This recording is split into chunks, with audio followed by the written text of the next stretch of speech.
안녕하세요. 댄디토목입니다. 오늘은 회계구조 두 번째 시간으로 점토 광물에 대해서 공부를 해보도록 하겠습니다. 지난 시간에는 점성토와 비점성토에 대해서 공부를 했고, 비점성토에는 봉소구조와 단립구조가 있다고 배웠습니다. 단립구조가 더 안정한 구조이고, 봉소구조는 벌집 모양의 구조로서 조립토 구조로서 더 붕괴되기 쉽고 불안정한 구조라고 했죠. 점성토 같은 경우는 이상구조와 면모구조가 있고, 면모구조의 특징에 대해서 보면 면모구조는 점토 입자들이 서로 날을 세우고 붙어 있어 더 불안정한 구조이고, 투수성이 크고 압축성이 큰 구조라고 했습니다.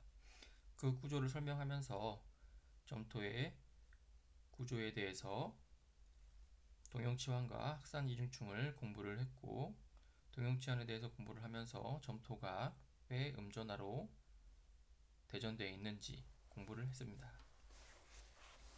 그럼 점토 광물에 대해서 공부를 해보도록 하겠습니다. 점토 광물은 그에 대한 분자 구조는 두 가지가 있습니다. 규도사면체와 알루미나 팔면체가 있고, 먼저 규도사면체는 실리카 원자를 중심으로 4개의 산소로 둘러싸여 사면체를 이루고 있습니다. 이 보시다시피 실리카 원자를 중심으로 이 4개의 판이 둘러싸여 사면체를 이루고 있는 것이고, 알루미나 팔면체는 알루미늄과 마그네슘을 중심으로 6개의 수산기로 둘러싸여서 팔면체를 이루고 있습니다. 이는 실리카 사면체는 실리카판이라고 부르고, 알루미나 팔면체는 깁사이트로 부릅니다. 그 기호는 사다리꼴이고, 실리카 사면체는 사다리꼴이고, 알루미나 팔면체는 직사각형 모양이라고 할 수 있습니다. 이 3대 점토 광물에 대한 특징을 보면, 이 3대 점토 광물은 저는 미스터 킴이라고 부릅니다. 먼저 카올리나이트, 일라이트, 몬모릴로나이트가 있고, 카올리나이트의 기호는 이 깁사이트와 실리카판으로 이루어진 2층 구조가 수소결합으로 이루어져 있습니다. 일라이트는 이 3층 구조, 깁사이트와 실리카 구조가 3층 구조로 이루어진 광물이 2층으로 붙어 있으며, 층으로 붙어 있으며, 이는 중간에 칼륨 이온으로 결합이 되어 있습니다. 이 칼륨 플러스 일가 이온이 결합된 이유는 전 시간에 배운 것처럼 동형치환으로 인해서 이 점토 원자가 음으로 대전되어 있기 때문에 플러스 일가인 칼륨 이온이 결합하기 쉬운 구조가 되어 이 일라이트처럼 이 두 원자가 칼륨 이온으로 결합이 된 것입니다.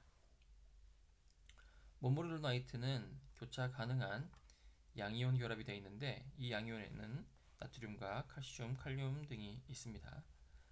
이 실리카판과 깁사이트판으로 이루어진 원소 사이에 다른 나트륨, 칼륨, 칼슘 등에 대한 이온들이 결합이 되어 있는 것이죠. 그래서 물이 어떤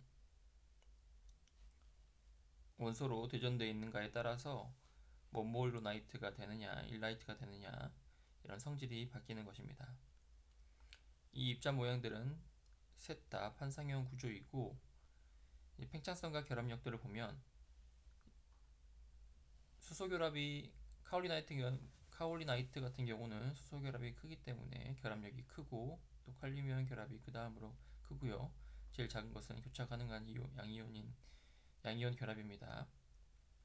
이에 따라서 이 교차 가능한 양이온들은 이제 물에 의해서 이 사이에 물이 많이 채워지겠죠. 그러면 팽창력이 크고, 또 수소결합 같은 경우는 물로 치환되지 않기 때문에 이제 팽창이 적다고 볼 수 있습니다.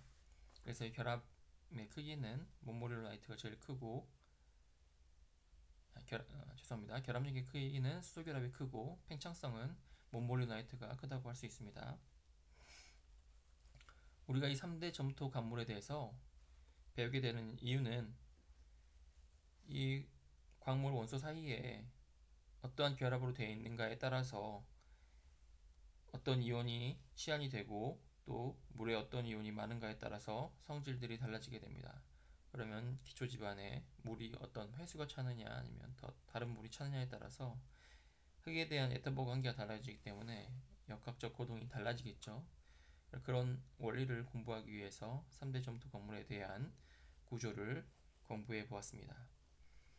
오늘 점토 건물에 대한 강의를 들어주셔서 정말 감사합니다. 고생하셨습니다.